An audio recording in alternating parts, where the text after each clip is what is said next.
श्रीमन्नारायण हाम्रो धर्मराज दुलाल जय श्रीमन्नारायण जोसँग मेरो पहिलो भेट यही छात्रावासमा यही मन्दिरमा भएको थियो। आज हामी उरमा फेरि हामी वापस यहाँ आयौँ दर्शन गर्न भनेर। धेरै वर्ष 10 वर्ष अगाडिको कुरा हो।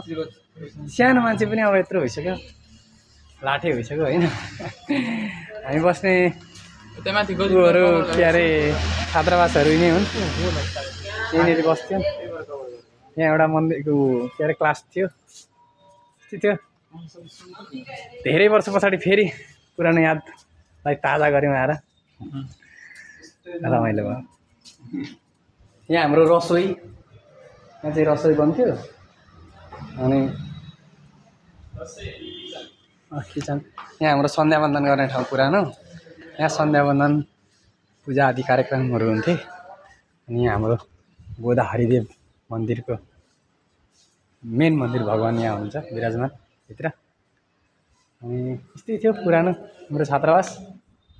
आज धेरै वर्ष पछाडि फेरि आएर पुरानो यादहरूलाई एकदम ताजा गरियो, रमाइलो लाग्यो, एकदम आनन्दमय आनन्दवाला फिल हुन्छ नि। एउटा पुरानो याद आउँदाखेरि एकदम ठिक लागिरहेको छ। यहाँ अहिले यो माथि जालीहरू चाहिँ लागेको छ नयाँ, नत्र अरू त पुरानै हो। एकदम दिव्य दर्शन भयो।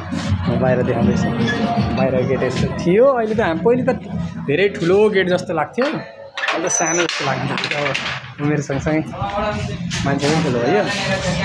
त्यसपछि यहाँ भएका जय श्रीमन्नारायण, यो श्री हरिदेवजी मन्दिर।